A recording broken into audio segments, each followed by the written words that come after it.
Welcome to What Happens After the Show, where we discuss what happened on wrestling last night. So we are talking Raw from March 11th, 2024. The show started off with WrestleMania talk showing Lincoln Financial Field covering Cody Rhodes smacking The Rock on SmackDown, and then the tag match set up for WrestleMania. Cody Rhodes and Seth Rollins versus The Rock and Roman Reigns. If The Rock and Roman Reigns win, it's bloodline rules for Cody and The Rock WrestleMania Night 2. If Cody wins, then there are no bloodline involvement on Night 2. So, big stipulations set up for WrestleMania, but they get you ready for Houston, showing the arena. They show Travis Scott arriving, greeted by Jey Uso, and then Gunther arrives. The first proper segment of the show, Drew McIntyre in-ring promo. I'm really liking Drew's comfortability talking. It seems like on this run since CM Punk went down, he has really stepped up and kind of held that mantle. And, you know, when he referred to Punk, mentioned Rollins comes out and interrupts. And that kind of brought this segment down for me because Seth is amazing in ring. But when I see Seth, you know, speaking, it doesn't do it for me. And, you know, that's kind of where I was left with this. Seth said McIntyre is at the bottom of the list of things he's worried about at WrestleMania 40. So you got to wonder, are they subtly telegraphing Drew McIntyre win here? That could be something. I mean, you got to give Drew that moment since he came back. He really kind of competed during COVID times, won that championship, but didn't really go anywhere. Didn't really necessarily mean anything. So I think we're lining up for a big match at WrestleMania here. This was a pretty long talking segment at the beginning, but it gave way to the first actual match of the night where Becky Lynch versus Liv Morgan.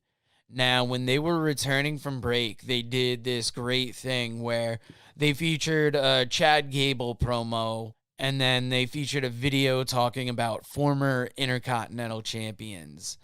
And what I really liked about that is they continued the trend throughout the show, and it really got you excited for the main event, but got you invested in each individual combatant in this match. Now, Becky ended up beating Liv with a manhandle slam, and after Becky beat Liv, Rhea Ripley came out, faced off with Becky Lynch, and just kind of had a war of words with her there. And this was going to be a good match either way at WrestleMania, but I'm going to say it a lot tonight, and it's something I really like about WWE now that things have kind of progressed, is that the storytelling is so much better, and you're excited for that match at the event, but then, you know, just the anticipation of the match, the story building up to it is almost as good as the in-ring. And if you like what we're doing here, if you're watching us, we are going to be live on TikTok either directly after the show or the next day. And then later on down the line, the audio will go up on our podcast feeds. The video will go up on YouTube. But wherever you're watching us, follow, like, subscribe, share, all of it. Every little bit helps, especially the likes, shares, and comments. That builds us up in the algorithm and gets us out to more people. Now, after Rhea Ripley came out and faced off with Becky Lynch, we had Travis Scott getting fired up in the crowd. This was pretty cool to see. This was followed up by an impromptu tag match I did not expect.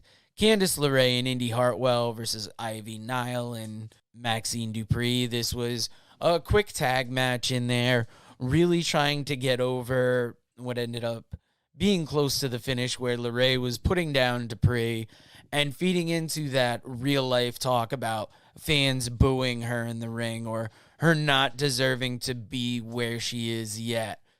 If they're making it a storyline on TV, I believe they're trying to do something with it. So I'm interested to see where this was going. I thought this was just a clunky match to have here. This was followed up by Adam Pearce and Nick Aldis announcing the Judgment Day defending their titles in a six-pack ladder match at Mania. Truth comes out. Priest tells Pearce to make the match. So they set up a six-pack ladder match, and I believe this was R-Truth's idea. And that's why Damian Priest, getting mad that Truth is putting him in the spot, comes out to confront him, tells Pearce to make the match. And this is another great storytelling element. Coming down the line, we are going to get an announcement for next week setting up contenders for this ladder match. And you're going to have this going forward to WrestleMania. We're about 3 weeks to a month out. I think it's 3 weeks. And it's getting closer. They're building more things. And speaking of building more things, next up was Cody Rhodes in the ring. They had a video recapping the feud and build up to this point. Cody says the slap was a receipt. And an interesting thing mentioned in here is Cole asked Cody how he can trust Seth, given that Seth was the last person to beat Roman, even though it was by DQ. And that was an interesting question, sowing seeds of doubt for could something possibly happen in that match. Cody gets emotional during building the story, but ends on a strong note. And, Cody has an interesting challenge here because he's building up a match on night 1 of WrestleMania, but then the match on night 2 is arguably the main event that we got it last year. We're hoping we get the ending to the main event that we wanted this year. This Cody segment was followed up by a Ricochet promo, followed by a JD McDonough promo, followed by another IC title promo. So I'm loving the videos they're dropping in here. They're highlighting each person in the match. They used to do this during Royal Rumble, Survivor Series, videos building up the combatants or teams that are going into the event, and then, making you invested in everybody later on.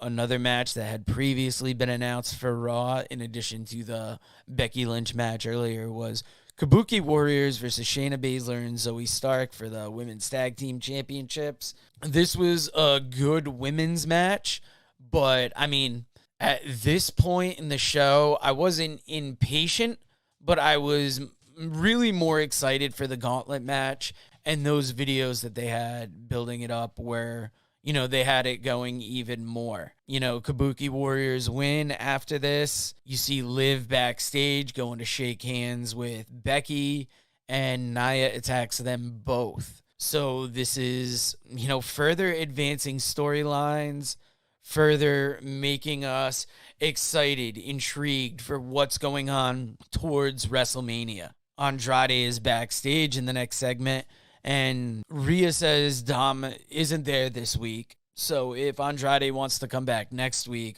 they can possibly talk business. And, setting up an alliance with Andrade and the Judgment Day, that could be interesting. I wouldn't have minded seeing Andrade on his own, but seeing Andrade with the Judgment Day, it gives another wrinkle to what Andrade is doing, makes him that much more interesting. The match following this was the match we had set up earlier, R-Truth versus Damian Priest.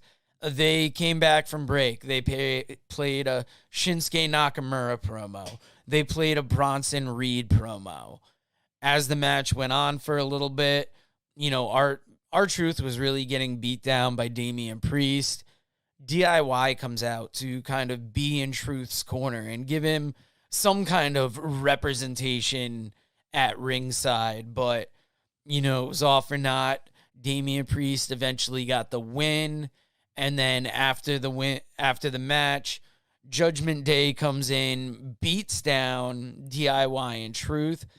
Something in me says they got to be setting up for a 6-man tag match next week, or, Yeah, it would have to be most likely in the next couple weeks because I believe most everyone is involved at Mania. And if you're just tuning in now, are you following us? Can you give us a like? Can you give us a share? If you're so daring, subscribe. This is a wrestling review show that is going to be live either right after the event or a day after. But if you tune into the Working Fans podcast on any podcast platform or YouTube, it'll go up later. But if you want to comment live, the only time to comment live is on TikTok Live. Following up this match, Becky Lynch challenges Nia Jax to a last woman standing match next week. And Becky admits this is not the best idea going into WrestleMania. Could weaken her for things, but could we just see Nia Jax inserting herself into that WrestleMania picture? It's very much a possibility, but I don't know. We're going to have to see going forward. Jey Uso came out after this to a huge reaction from the Houston crowd. You know, he main evented WrestleMania last year, teaming with his brother. This year, Jey is challenging his brother at WrestleMania. So we have that match getting set up. WrestleMania adding a lot of big matches to the card. Each week we're seeing, you know, a new match go on there, something new to get excited for. So Raw was moving at a pretty good pace right here.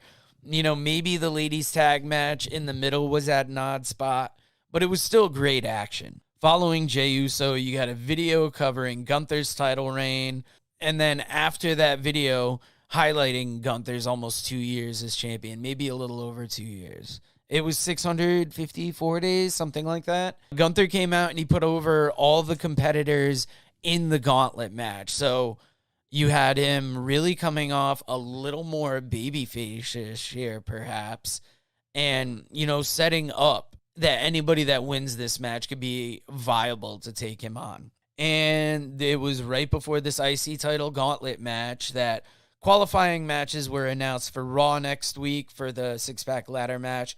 You've got New Day versus Otis and Tozawa, DIY versus the Creed brothers, and Awesome Truth versus Indus Sher. So once again, WWE and Raw in particular doing real good to build up their week-to-week show and giving you, you know, an idea of what you're looking at and having everything build up to WrestleMania. So IC title match gauntlet starts off with Ricochet and McDonough in the ring. This was a great match, but Ricochet beats McDonough. And then Bronson Reed came out, and Ricochet put up a fight against Reed, but Reed eventually beats Ricochet. Sami Zayn comes out next, and he goes head-to-head with Bronson Reed. This was a great clash of two people you want to see in that IC title match, but Sami eventually beat Bronson Reed. Bronson Reed followed up by Nakamura, a match we got at Nakamura's debut at TakeOver. And then we got it again on Raw. And when these two go in the ring, it is a great matchup. So it was great to see here as well. But Sami beat Nakamura. And that left you with Sami versus Gable in the finals of this IC title gauntlet match. The two people that arguably you would have thought would win this. And these two, one heck of a match again. You had Sami eventually beat Gable, and then Gunther came out. And at least when I was watching this on Sling, Gunther came out, and then it cut quick to that new rant show they were highlighting on Raw. So that was a rundown of Monday Night Raw. If you haven't tried Game Up, then you are missing out. Imagine your favorite seltzer and your favorite sports drink had a baby, but it's way better than that. Each can is 110 calories, low carb, 4.9 ABV. It's a nice light drink that is not light on flavor. Game Up comes in fruit punch, orange, lemon, lime, and grape. Pick it up at drinkgameup.com or at your nearest liquor store. I'll tell you, we've got a lot of watch-alongs potentially happening in April, Randy. Keep that. We are planning on doing WrestleMania Night 1 and Night 2. Maybe even a UFC 300 watch-along. We'll see how that goes. Josh Barnett's Bloodsport is that weekend too. There's a lot of things we have watched. Will we get The Rock doing a concert tonight? Is this possibly in the works? I've heard people. I haven't been as up on SmackDown lately. Oh, I hope AJ is doing all right. I missed his content channel. Well, AJ's Randy, I'll tell you what I didn't miss was Raw this Monday. I was gonna segue into that, but mine was gonna be, some of these celebrities were kind of jokes, like poor Shorty G, who's no longer a joke. He's Chad Gable, and he's respected. And let's talk about that gauntlet match was a heck of a match on Raw on Monday. I enjoyed it the whole way through. When it came down to Sammy and Gable in the end, I was like, ooh, one of these guys is going to make it and one not. And how do you feel about Sammy getting that chance to go to WrestleMania?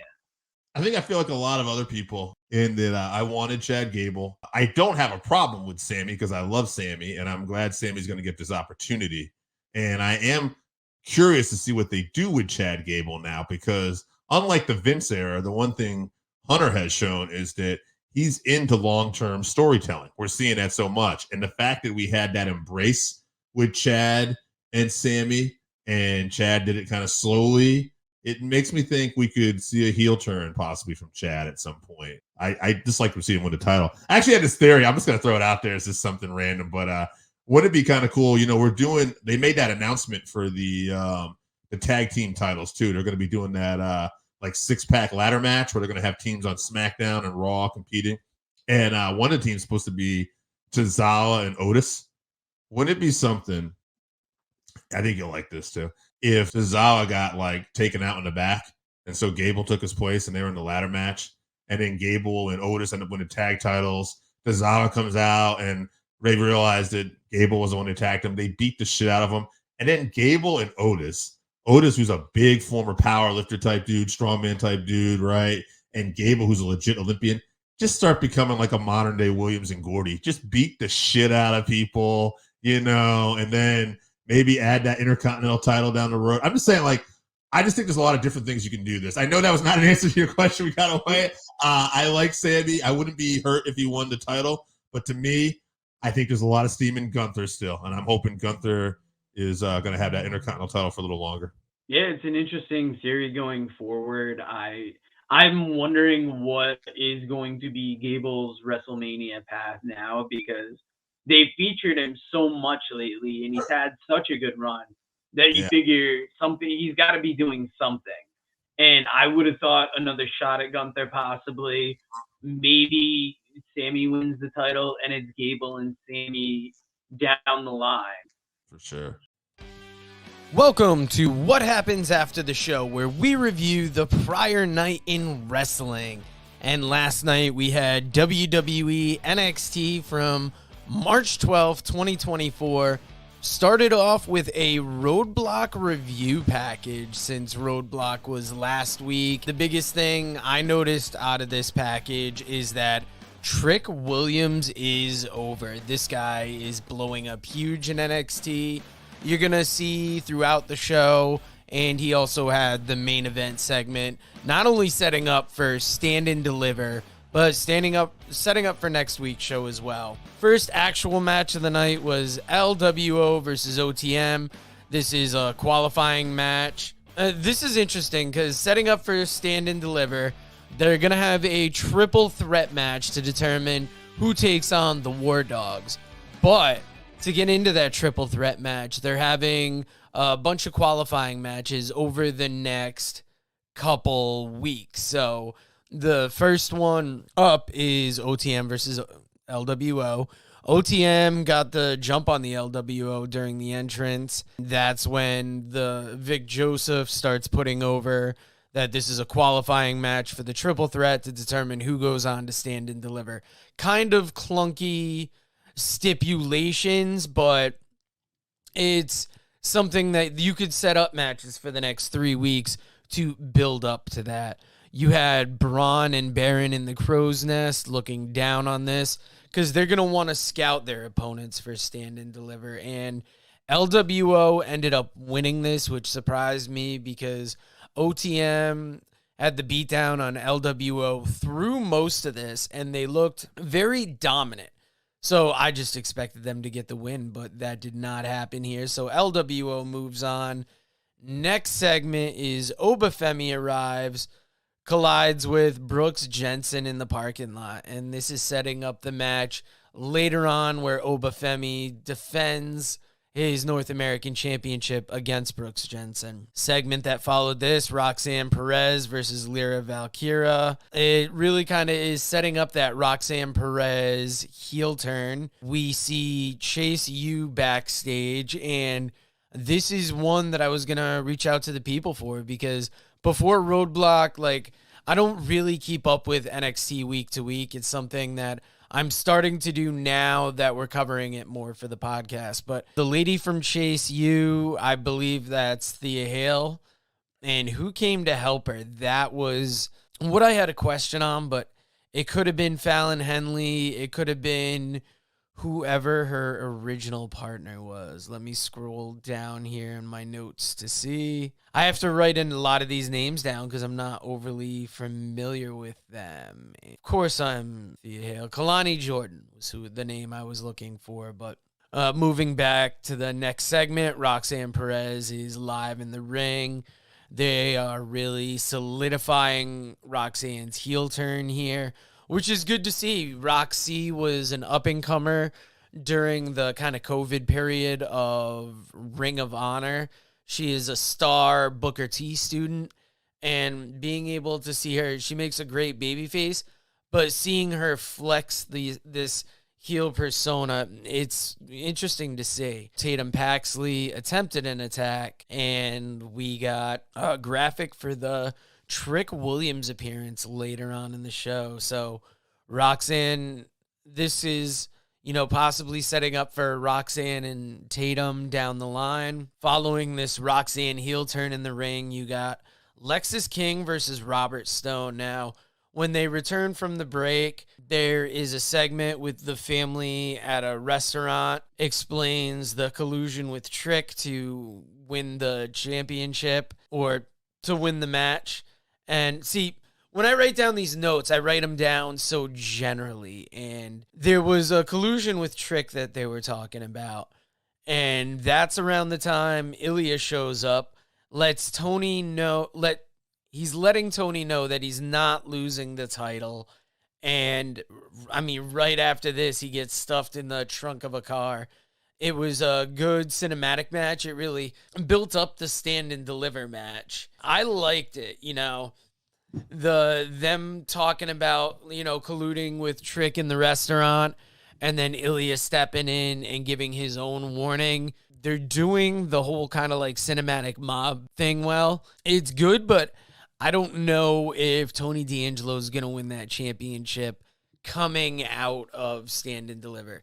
It's a possibility because I think Tony D'Angelo needs that championship a little more than Ilya Dragunov does. I would almost say Dragunov's ready for the main roster, but we will have to see after Stand and Deliver. Going back to the match between Lexis King and Robert Stone, Stone came out hot out of the gate for this match.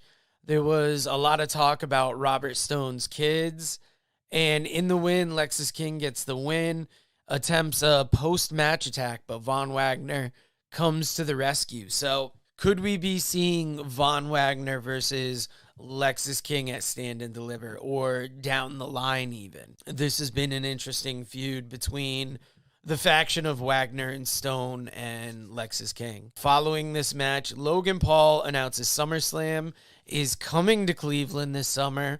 That is going to be a heck of an event. That Cleveland football stadium right next to the Rock and Roll Hall of Fame. I was in Cleveland for a Monday Night Raw. Decent little town. I mean, we went to the Rock and Roll Hall of Fame. We were staying in Columbus. So it's going to be, I think, great for SummerSlam. It's interesting to see what role Logan Paul is going to have on that. Following that, you had Obafemi being interviewed backstage. Dijak comes in. This could possibly be setting up another future opponent. I would like to see Dijak versus Obafemi, and if there's anybody I think that can take that North American Championship off Obafemi, I think it's Dijak. This segment was followed by Obafemi defending the NXT North American Championship against Brooks Jensen. Before this match, you showed Ridge Holland training backstage, FaceTime by his family. This match, Femi and Jensen are two big guys, and this was a great little match. Briggs came out to be in Brooks Jensen's corner to hype him up. But in the end, Obafemi still overcame Jensen and got the win, retained that North American Championship. And you got to wonder, looking down the line, who could possibly take that championship away from Obafemi? Following the North American Championship match, the cinematic continues where Ilya Dragunov is let out of the trunk of the car to go talk to Tony on a bridge. Tony kind of talking to him, intimidating him. Ilya was letting Tony D'Angelo know that he wasn't going to be intimidated. He's going to leave, stand, and deliver the champion. And D'Angelo, tells him to have a nice trip back. I hope they keep doing versions of this, little kind of side things with D'Angelo backstage to, give us a little more an idea of the character. Give him something to do, build him up, because I don't see him as credibly winning this championship, but it's always a possibility. This was followed up by Gigi Dolan versus Ariana Grace, and I didn't realize this going in. If Gigi lost to Ariana, she was going to be part of Grace's etiquette school. So these two had a good match back and forth. Well, Gigi was, I'm trying to remember the order because, the ref took the crown away from Ariana. While the ref was distracted, Ariana hit Gigi with a low blow where the ref couldn't see. And when the ref turned around, this led to Gigi low blowing Ariana. Ariana Grace gets the win, and Gigi Dolan has to go to her etiquette school because she technically lost the match. So this is going to be interesting to see where this goes forward because these seem like such two vastly different characters. Once again, we are getting back into NXT here. So over the weeks, I will have a better understanding of who these characters are. It's very interesting to see the personalities they're putting together. And if I'm not mistaken, Ariana Grace, I believe, is Santino's daughter. You'll have to let me know in the comments here. Following this match, we went to Carmen Petrovic talking to Saul Ruka backstage. Lola Vice interrupted this. And while Lola Vice was getting into it with Carmen Petrovic, Saul Ruka kind of broke it up. And then Brinkley Reese brings herself into frame, congratulating Saul Ruka for how she diffused the situation. And they are setting up a future match here. Once again, not as familiar with these ladies. Going on down the line, we'll get better with the names because what happens after the show is a live TikTok review show where the only place you can comment live is on TikTok where it'll be read. We'll put the feed up later on our YouTube. You can comment there. We'll respond in the comments. But if you want your questions, your responses answered on air, you have to find us on TikTok. Starting it up, we're a little less familiar with the NXTs, the TNAs. So it's going to take us a minute to catch up on those names. And a bunch of names I wasn't as familiar with are in the ladies tag match where Kiana James and Izzy Dame took on Thea Hale and Kalani Jordan. As Kiana James and Izzy Dame are making their way to the ring, Kalani Jordan is injured backstage. Thea Hale sees this just as she is about to go out the curtain. So Thea goes out to the ring expecting for this to be a handicap match. As Thea gets into the ring, Fallon Henley comes out to even the odds. And, these two teams go to battle. Good match. In the end, Kiana James and Izzy Dane get the win due to outside help because JC Jane and another girl showed up. Now, Thea had previously asked JC to be her partner. JC said she couldn't. And from what I got from the story, there's some kind of divide between Thea Hale and JC Jane. And after the match, Thea was given a mic and she cut a promo on JC about how she's, just been horrible to her, how she is not standing up for it anymore. And Thea Hale is going back to the old Thea Hale. So I have to believe that possibly we are getting Thea Hale versus JC Jane, maybe at Stand and Deliver. This was followed by Riley Osborne cheering on Thea Hale backstage when the No Quarter Catch Crew walks in. As the No Quarter Catch Crew is talking to Riley Osborne, Nathan Frazier and Axiom come into frame, kind of to come to Riley's side. And the No Quarter Catch Crew says they're coming out of Stand and Deliver with not only the Heritage Cup, but the Tag Team Championships as well. So a couple members are going to be in the qualifying matches to get into that triple threat match. Following that, Ridge Holland versus Sean Spears.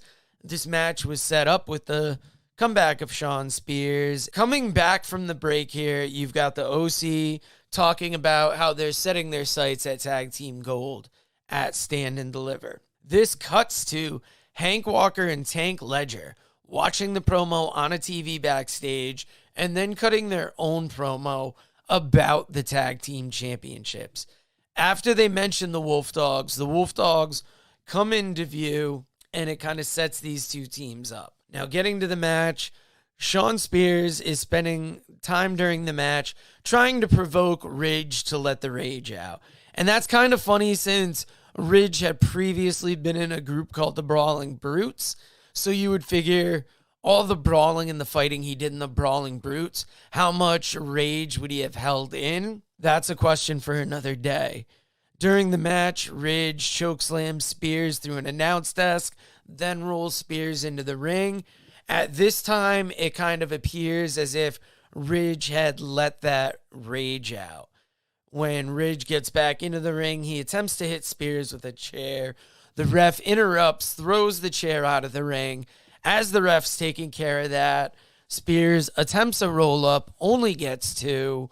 Then he picks Ridge up, hits him with a C4, and wins. Spears getting the win here, setting up his first legitimate feud when coming back to NXT, and the story's got to continue going forward. Speaking of going forward, they announced the matches for next week, and like we saw set up earlier, it will be Roxanne Perez and Tatum Paxley next week on NXT. As far as tag team qualifying matches, you're getting the OC versus Hank Walker and Tank Ledger next week, as well as Axiom and Nathan Frazier versus two members of the No Quarter Catch Crew. It's a Heritage Cup match as Riley Osborne takes on one member of the No Quarter Catch Crew. So next week's NXT setup, and I've been saying this a lot about Raw, a lot about SmackDown. In the course of a show, you're tying up storylines or you're continuing storylines that were given to you for that event.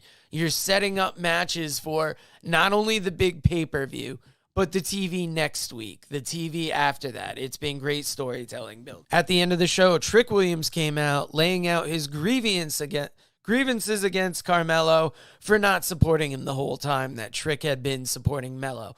Trick's been in Melo's corner for well over 2 years. And, Melo might not have been the best friend back to Trick. So we've been seeing Trick catch fire I've noticed it within the last couple months, but it's probably the last 6 months. And Trick finally lays down the challenge for Melo at Stand and Deliver. Just after the challenge is laid down, the Metaphor come out. And Noam Dar is cutting a promo on Trick. As the Metaphor go to attack Trick, Trick handles them in the ring, kisses Lash Legend, who looks flustered, and Noam Dar challenges Trick Williams for a match next week. So that's like 4 matches set up for next week. That's the better part of a card. We are really, we're really setting up for Stand and Deliver. We're setting up for next week. I've said it before, and I love saying it. WWE is on top of their game. I have always said that I've enjoyed the NXT pay-per-views, but when they actually get to their TV, I always feel like I should watch more. And now that we are doing what happens after the show, we are going to start watching more SmackDown, more NXT, more of everything. Tune in tomorrow to hear me talk about not only AEW Dynamite, but we will cover Dark Side of the Ring as well. Last week, they started off Dark Side of the Ring talking about John Tenta. This week, they continued it with Buff Bagwell. I know him as Marcus Alexander Bagwell. So if you want to keep up with everything that happens on what happens after the show, like I said, if you want to comment live, follow us on TikTok so you can know when we go live and comment on what happens after the show. If you check us out on any other platform, be sure to subscribe, like, comment, share, all those little things. Just let the algorithm know you're thinking about us, and it'll get us out to a wider audience. So thank you for joining us today, and we look forward to seeing you on the next episode of What Happens After the Show. If you haven't tried Game Up, then you are missing out. Imagine your favorite seltzer and your favorite sports drink had a baby, but it's way better than that. Each can is 110 calories, low carb, 4.9 ABV. It's a nice light drink that is not light on flavor. Game Up comes in fruit punch, orange, lemon, lime, and grape. Pick it up at drinkgameup.com or at your nearest liquor store. Let's talk about Dark Side of the Ring, huh? How's that for a segue? Could it get darker than Dark Side of the Ring, Season 5, Episode 2? Where are you with Buff Bagwell? Because I was a fan when he was Marcus Alexander Bagwell. I was less a fan during the later years. And then vaguely aware of what happened in his life after that. This wasn't a Dark Side of the Ring I was necessarily excited for, but I thought they did a good job with how they presented it. So, man, I got to tell you, it's funny because we don't always agree, I think, on our wrestling. We don't really even talk about it, really, like what you like and what I like. I think there's things that we agree on. But, you watch more Game Changer wrestling than I do. We go back and forth on Impact stuff. We both like MLW. I'm totally in agreement. I was a Marcus Alexander Bagwell fan. I liked him in the Global Wrestling Federation. He did the Handsome Stranger thing. And then he went over into WCW as just Marcus Bagwell. I didn't like the fact that he didn't get a big enough push. Eventually, they put him with Too Cold Scorpio and then the Patriot. And I loved all those tag teams. And then I thought when he became Buff, that it was, for me, it was just too over the top. I just didn't like it. The character didn't seem to click with me. As for this episode, I found it interesting. Found it very fascinating. I was interested to hear about the money that they had. The father was a NASCAR driver and how tough Judy Bagwell was and how she was respected. He was some kind of stock car driver, right? Was he in NASCAR? Well, maybe just a stock car driver then. I don't know. I'm bad with you drive a car. I just want to make that distinction because we could have NASCAR fans out there that are like, oh man, that man never made it off the Bush League circuit. Right, don't mean it to me. Yeah, I know. I watch pro wrestling. They make fun of me. But yeah, they went from a money situation to a non-money situation, and then eventually Buff's career kind of carried the family. Yeah, and then they had that awful incident, which I know has been talked about in a few things, where him and the dad got into a fight, and they were shooting at each other, and they ended up shooting part of like the dad's hand or something, where they had to get like a skin graft from part of his hip, he said, and they made up. Buff shot his dad, and that was one of the wilder stories that might not have been known by everybody out there, but Darkseid did a good job of bringing it up. How about they led with it, which was wild, just like big business leading with Mercedes. They just come out the gate talking about the shooting. How about that they actually included the Buff's mom shaves his balls story too? I mean, I had heard about her shaving his back, but not that. If anything, I feel like the one sympathetic person in this might have been Buff's first wife. Yeah. Who, think about this lady. She strips to get him through wrestling, doesn't enjoy the stripping, and then eventually Buff cheats on her and the whole relationship breaks down. And then she still had hopes of getting back with him until she saw him as Buff the stuff. Yeah, all the ex-wives truly loved this guy on some level. I thought it was very interesting, and Eric Bischoff said it, that, despite all his problems, there's something very lovable about this guy. And I just watched an A&E biography about Scott Hall too, and it was very similar in the sense that there was all these problems with Scott, but all these guys generally just loved him. And it is interesting when you have people like that in your life, I guess, that have all these issues, but you can see there's just a generally good person there. And it's funny because, like you said, through the later years, as a character, I didn't really like Buff, but I have to say, despite the fact that this was dealing with somebody who had issues and everything, he came off like a very likable guy. And another person that in that similar Buff Bagwell vein that I had been a fan of earlier in WCW, and then they went through this wild body transformation, and I wasn't as into them, was Scott Steiner. Right. Entertaining, but like for me, that early Scott Steiner in like the bright singlets, him and Rick, before that NWO really hit, was like, that was my time in WCW. Yeah, no doubt. How about this, Joe? Two things. One, I agree with you again.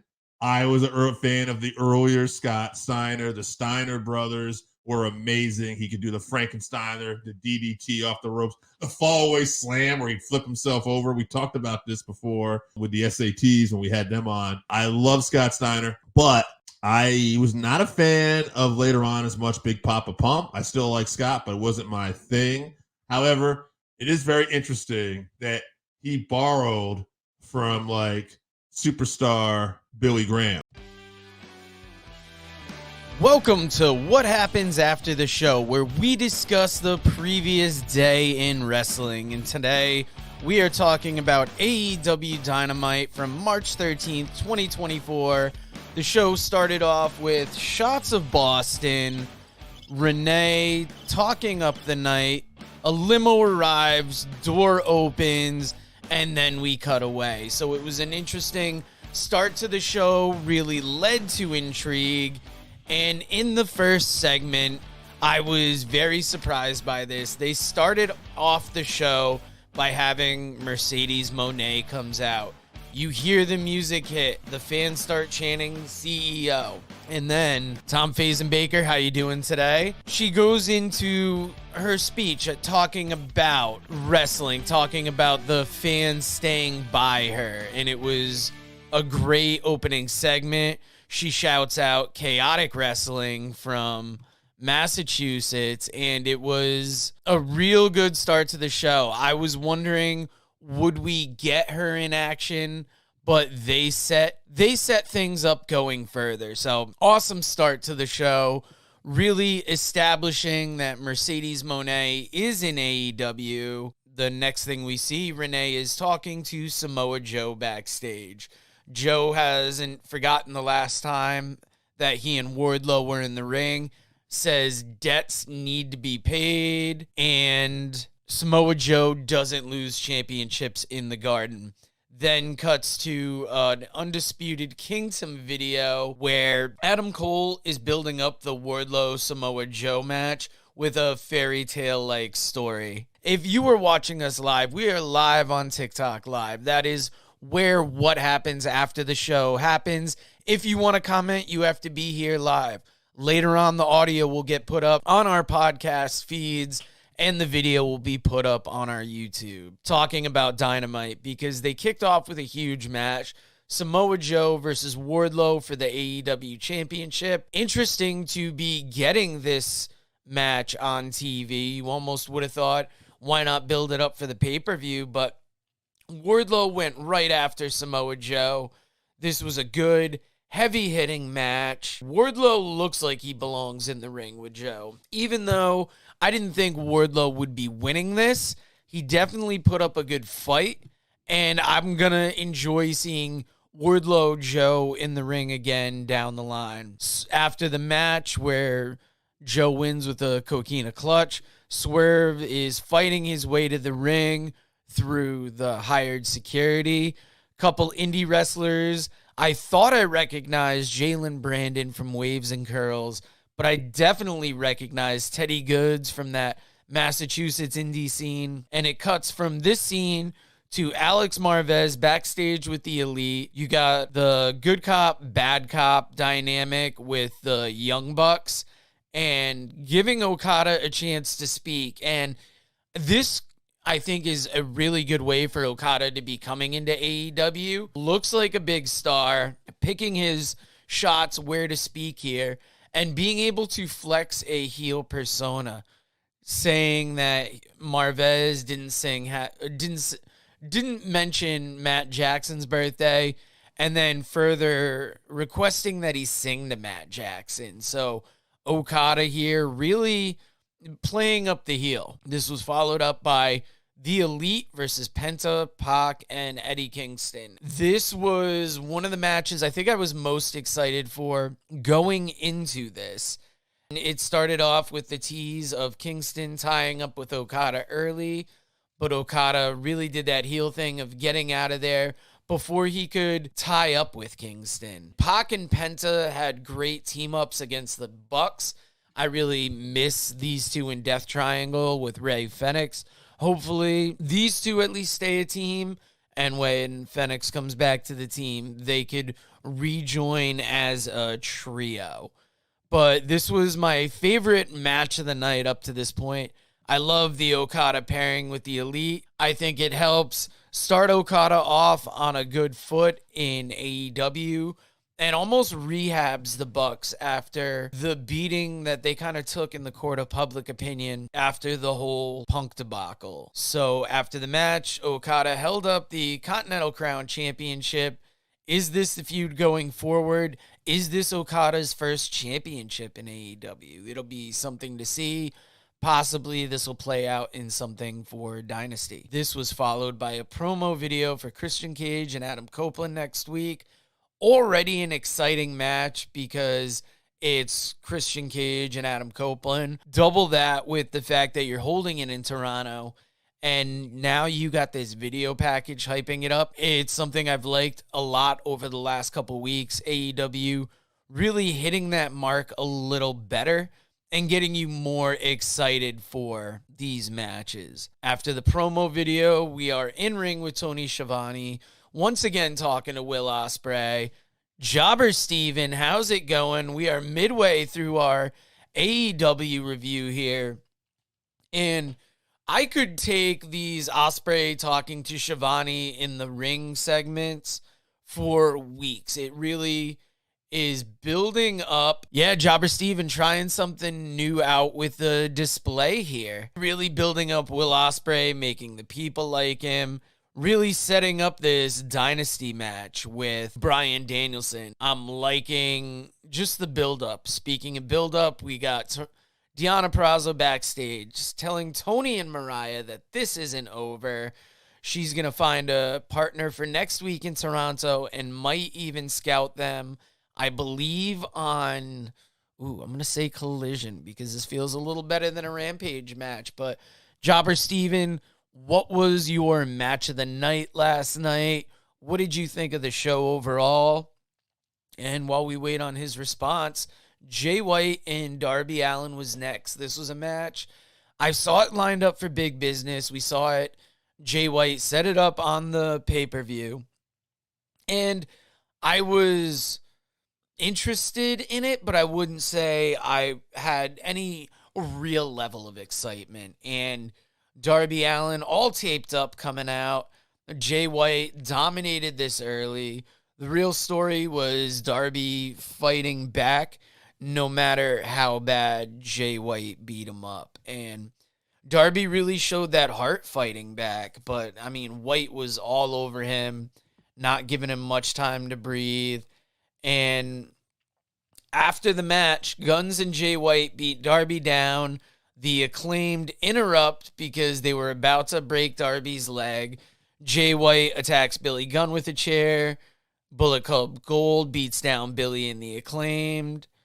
And this is followed by the Gun Club attacking Darby's ankle as planned. So seemingly getting Darby off of TV and, getting him ready for his Everest hike. We are splitting up the Bullet Club Gold and the Acclaimed. So a lot of moving parts on this show. Jobber Steven letting us know in the comments. I enjoyed Samoa Joe versus Wardlow a lot. Classic Big Boy Hoss match. That's probably my match of the night. I can't argue with you there. I said it earlier. I thought Wardlow really looked like he fit with Joe in the ring, even though I didn't expect him to win. I enjoyed the match more so than I expected. You know, for me, I got to say that Trios match was my match of the night. And speaking of not my match of the night, Jericho and Hook versus Gates of Agony. This is a match that they set up over the last couple of weeks.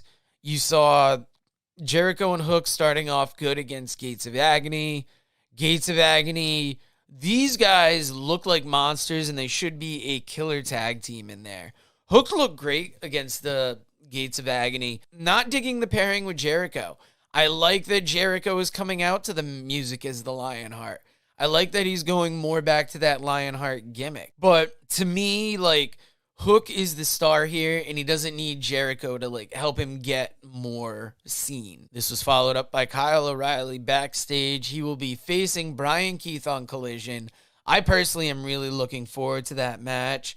Undisputed Kingdom come in to let him know to do it on his own, that he wants to do it on his own. They are still showing this friendship between Kyle O'Reilly and the Undisputed Kingdom, but I don't know how I don't know if I'm into that story at the moment. They're either friendly or they're not. It seems weird to have this kind of association. This was followed by Mercedes introducing herself to Hook. We've got Renee backstage with Hook and Jericho. And probably the whole reason that this match was set up was Jericho challenges Hook next week. I am into that match more so, than the tag match here. We go to our main event, which I thought was an interesting choice for a main event, given that Mercedes was debuting for the company. Perhaps that's where the idea came from. Willow Nightingale, we find out during commentary, has her sights set on the TBS Championship. Good back and forth match. Willow gets the win with the Dr. Bomb. Lights go out. Julia Hart appears in the entranceway. Sky Blue attacks Willow. Julia joins in, and we get Mercedes coming out to the rescue. Faces off with Willow. Willow raises her hand. I thought this was great. You've got Mercedes possibly having her first feud with Willow.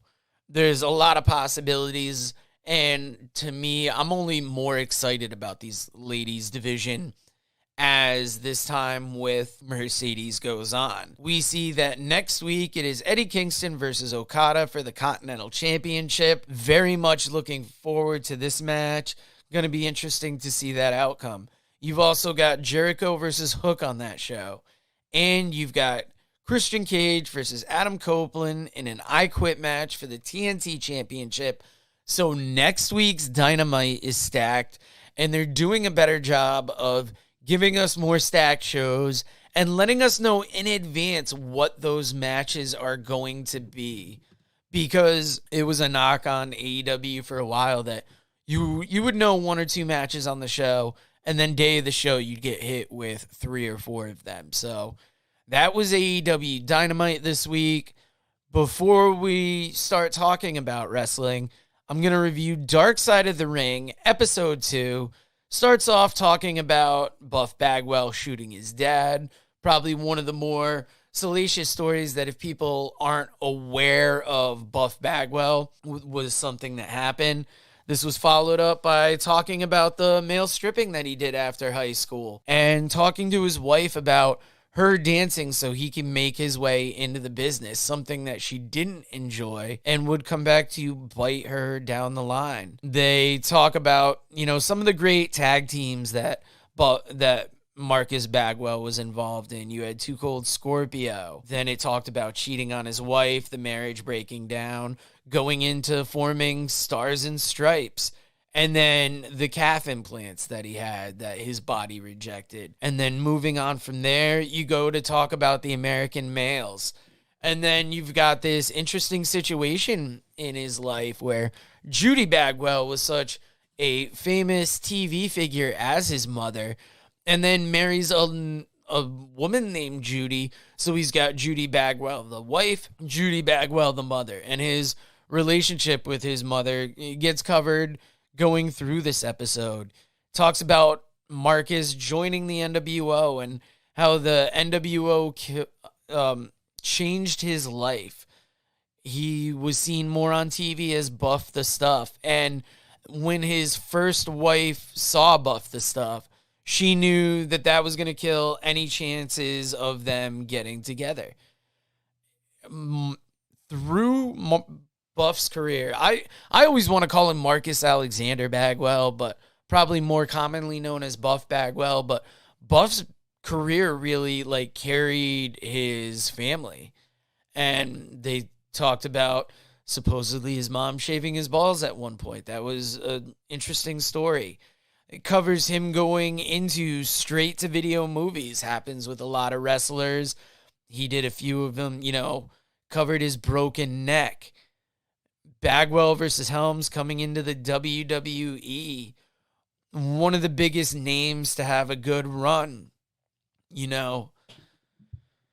I'm trying to decipher my notes here. Bagwell versus Helms. I believe he had a feud with Helms. I'm going to have to make these notes a little more detailed. And one of the biggest names to a good run.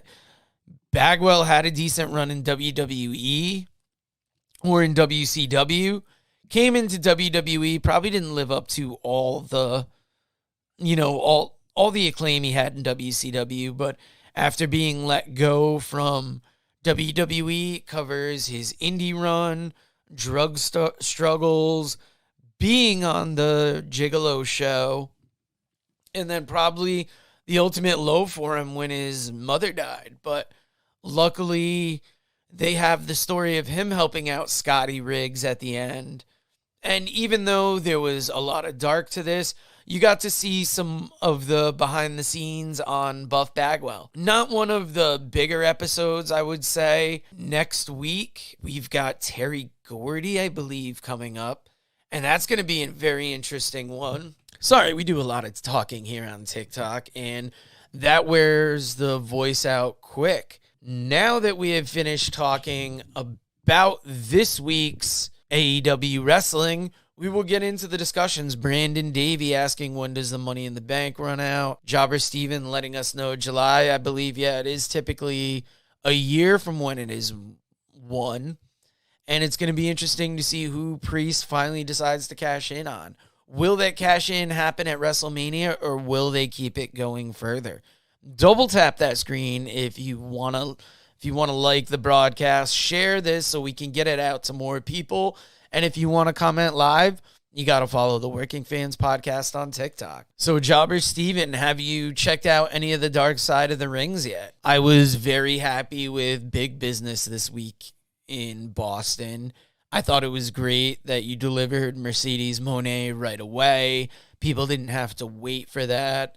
And, you're setting up future feuds for her, which I think is good. And it's another week where I come out of Dynamite really enjoying it. They've turned it around, I think, and I just want to see where this continues. I haven't caught up with this season of Dark Side of the Ring. Heavily recommend it. The Buff Bagwell episode is, for me, kind of like a Bash at the Beach 2000 episode where I'm not super excited going in, but then as you see the match, as you see the episode, it's entertaining. So I'm a fan of Dark Side of the Ring, even if they put out an episode that I don't know that I'm 100% going to enjoy. I'm definitely still going to check it out. Did you watch Tales from the Territories? That was one I really enjoyed as well.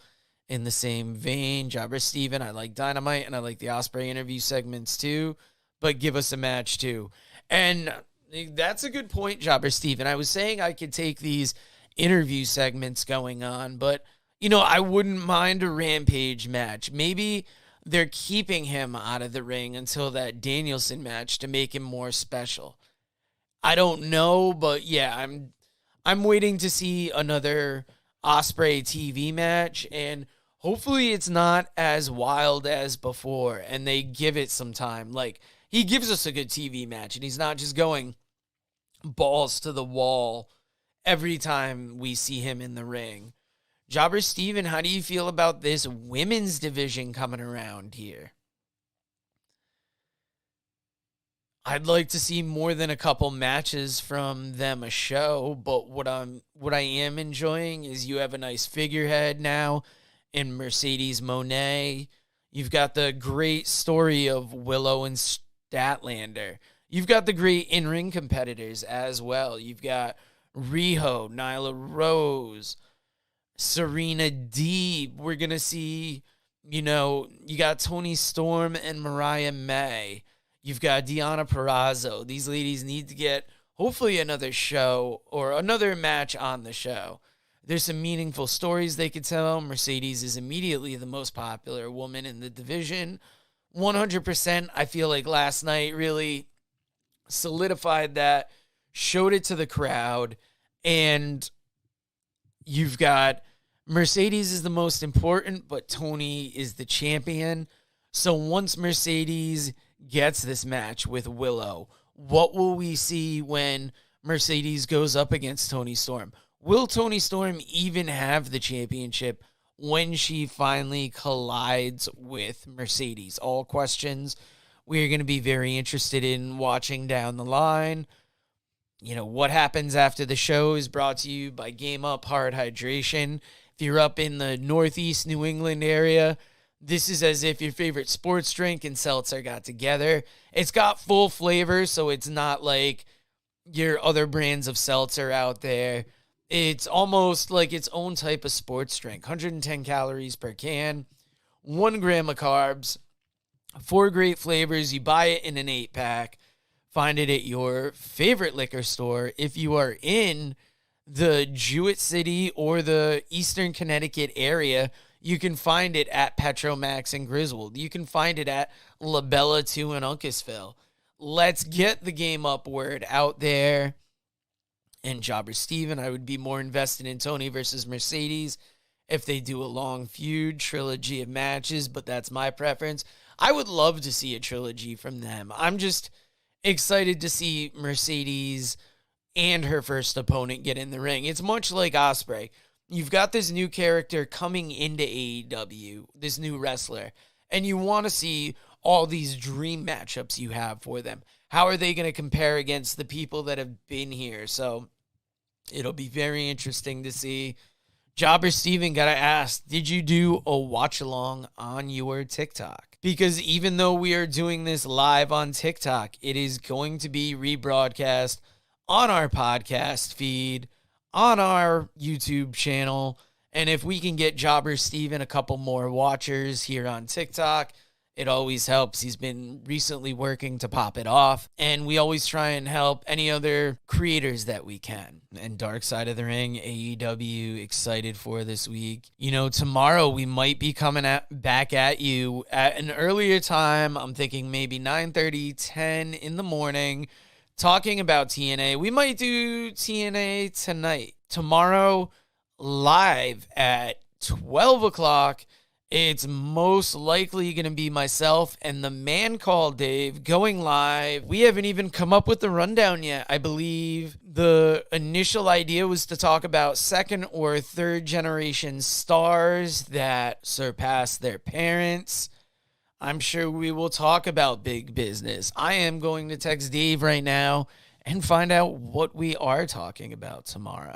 If you haven't tried Game Up, then you are missing out. Imagine your favorite seltzer and your favorite sports drink had a baby, but it's way better than that. Each can is 110 calories, low carb, 4.9 ABV. It's a nice light drink that is not light on flavor. Game Up comes in fruit punch, orange, lemon, lime, and grape.